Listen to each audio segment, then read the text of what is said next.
Hi, thanks for joining me. In a previous video I claimed to have proved that the sum from n equals 1 to infinity of the absolute value of sine n over n, this guy here, diverges to infinity. However, the proof that I gave was, invalid because I used the integral test, but one of the conditions of the integral test is that your function has to be monotonic decreasing, and the function that I used wasn't. So shout out to Jose for pointing that out. But today I'm going to rectify my error and try and prove it validly, and I'm going to do that by using the Dirichlet test. I'm just going to state that in today's video. I'm not going to prove it, but yeah, I might make a proof video about it in the future. But here is the Dirichlet test. Okay, so if you want to try and prove that this thing here diverges, perhaps using the Dirichlet test, pause the video now, give a read of the Dirichlet test if you've not seen it before, and then try and show that this thing diverges. If not, I'm going to get stuck into a proof.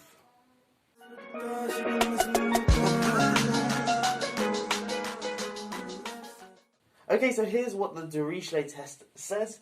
It says that if we have a sequence of real numbers an, which are monotonic, i.e. they strictly non-decreasing or non-increasing. So for example, 1 over n is a perfect example of an because it's real and it's also decreasing. So 1 over 1 is bigger than 1 over 2, which is bigger than 1 over 3, which is bigger than 1 over 4, and so on, and it keeps decreasing down. And also we require that the limit as n goes to infinity of an equals 0. Again, 1 over n is a perfect example because the limit as n goes to infinity of 1 over n equals 0. And now we also have another sequence, bn, and this is now a sequence of, it can be complex numbers if we want, and we require that the sum, the absolute value of the sum from n equals 1 to capital N of bn is less than or equal to m for all natural numbers n. Okay, so m is just some constant which we can choose, but it's got to be a fixed constant, and for any natural number n, when you evaluate the sum and then take the magnitude, you're going to get some number less than or equal to capital M. Okay, so if we have these three conditions met, then the Dirichlet test tells us that this thing here, the sum from n equals 1 to infinity of an times bn converges. Okay, so now we want to use this to prove that this thing here diverges. Okay, so remember our main goal is this thing here, to show that the sum from n equals 1 to infinity of the absolute value of sine n over n diverges, i.e. it goes to infinity. Now, I just stated the Dirichlet test, but that only tells you when a series is convergent. And of course that won't help us here because we want to show that this thing here is divergent.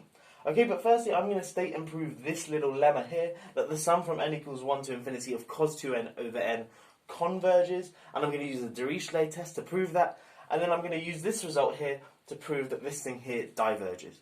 Okay, so let's prove that this thing here converges first using the Dirichlet test. We've got to choose an an and a bn, and the an and bn I'm going to choose are an equals 1 over n, and bn equals cos 2n. Okay, and that, you can sort of see why I'm doing those two. Firstly, an, is it decreasing? Yes, because 1 over n is a decreasing sequence for natural numbers at n. You can just sort of sketch the graph, it looks like that. bn equals cos, and is also the limit as n goes to infinity of an is the limit as n goes to infinity of 1 over n, and it goes to 0. Okay, so the first two conditions are met. The last thing I have to show is that the sum from n equals 1 to n for any natural number n of bn is bounded above by some number m, which I'm free to choose. So we want to be able to choose a capital M so that this thing here holds. Okay, well let's let's look at this sum in a bit more detail first. So the sum from n equals 1 to n of cos 2n. Now here's a little trick which perhaps you may or may not have seen before. This thing here is equal to the sum from n equals 1 to n of the real part of e to the I 2n. Okay, because remember e to the I 2n is cos 2n plus I sine 2n, and of course because we're only looking at the real part, it's the cos 2n, and we get rid of the sine part because that's got an I in front. Okay, but I can bring this real thing outside the sum because adding up a bunch of real numbers is the same as adding up a bunch of those complex numbers and then taking the real part. So this is the same as the real part of the sum from n equals 1 to n of e to the I 2n. Now this thing here we can evaluate because it's a geometric series. So remember, if we have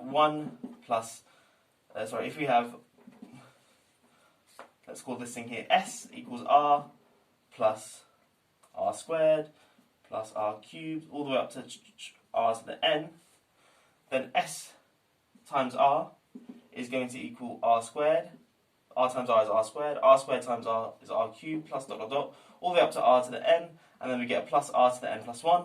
So if I do this line minus this line, I can never remember the formula, I always have to work it out. So sr minus s gives me s times r minus 1. And on the right hand side, the r squared cancels with the r squared, the r cubed with the r cubed, and so on. And on the right hand side, we're left with r to the n plus 1 minus r. So we get that s is equal to r to the n plus 1 minus r divided by r minus 1. Okay, that's great. So we want to use that to put this sum, to evaluate this sum here. Because the whiteboard's getting full, I'm going to bring it back to the top and carry on there. Okay, so what I've done is I've brought it back up here and I've written that the sum from n equals 1 to n of cos 2n equals the real part of this sum here, the sum from n equals 1 to n of e to the 2in. But of course we can write e to the 2in as e to the 2I raised to the power of n, and then we can just use our formula that we just derived, because this thing here is e to the 2i plus e to the 4i plus e to the 6i all the way up to e to the 2ni.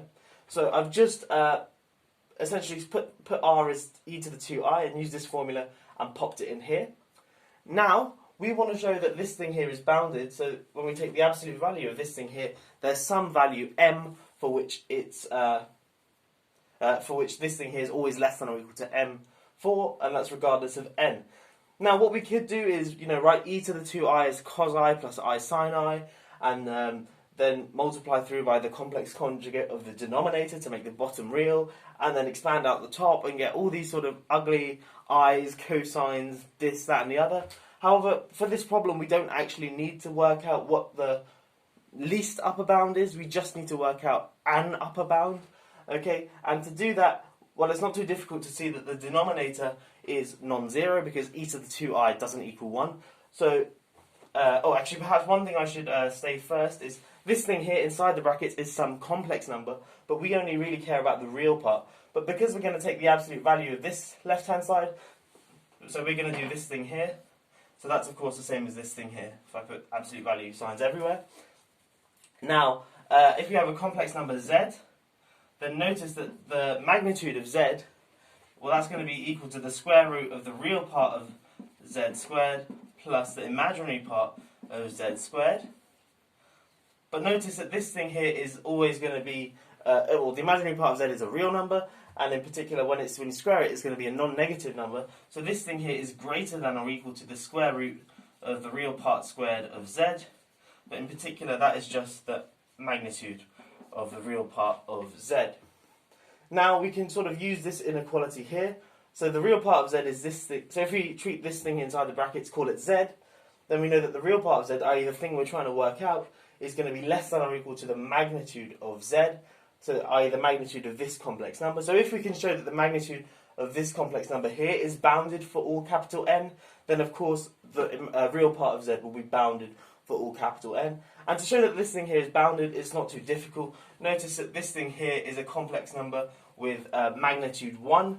This thing here is a number on the unit circle because there's no r value sort of thing in the front. It's just e to the I theta, where theta in this case is 2n plus 1. So this thing here has magnitude 1. This thing here has magnitude 1. So just sort of using the triangle inequality, we get that the absolute value of e to the I, so 2i n plus 1 minus e to the 2i all over e to the 2i minus 1, that's going to be less than or equal to 1 plus 1 all over the magnitude of e to the 2i minus 1. Now, we can work out what that is, but again, we don't need to. Provided it's non-zero, it's going to be some nice number, and we know it's non-zero because e to the 2i doesn't equal 1. So this thing here, I'm going to define to be equal to m. Okay, and we've shown that this thing here is bounded by m. Okay, so we've met all of the conditions of the Dirichlet test, so we can conclude, using the Dirichlet test, that the sum from n equals 1 to infinity of cos 2n over n converges. Okay, so now let's use this result to prove that the sum from n equals 1 to infinity of the absolute value of sine n divided by n diverges. Okay, so I've written up a little inequality on the board here. It's that sine squared of n divided by n is less than or equal to sine n over n. and in fact I need to put the absolute value in there. So we've got this thing here. This is not too difficult to prove. You just use the fact that sine of n is always in between -1 and 1, and thus when you square it, you're going to get some number less than or equal to it. So you get sine squared of n is less than or equal to the magnitude of sine n, and then I've just divided through both sides by n. So we want to show that this thing here diverges, but because this thing here is greater than or equal to this series here, if we can prove this series here diverges, then it follows sort of by the comparison test that this thing here also diverges. Okay, so we want to show that this series here diverges, the sum from n equals 1 to infinity of sine squared n over n, but this thing here we can just write as the sum from n equals 1 to infinity, and sine squared n, we can use a double angle formula just to write that this is a half minus a half cos 2n all over n. And now this thing here, let's factor out the half, is a half times the sum from n equals 1 to infinity of 1 minus cos 2n all over n. Now, we just showed that the sum from n equals 1 to infinity of cos 2n over n converges. So if this thing here were to converge, then because we've shown that this series here, the sum from n equals 1 to infinity of cos 2n over n converges, it must follow that the sum from n equals 1 to infinity of 1 over n converges as well. Because I can split this sum here as a half times the sum. I can write it as this thing here. Okay, so we know this thing here is some finite number because it converges. So if this whole sum here were to converge, then it follows that this thing here must also converge, the sum from n equals 1 to infinity of 1 over n. However, that is the harmonic series, and I've already made 2 videos about that in which I prove that it diverges. It's a very famous series to note.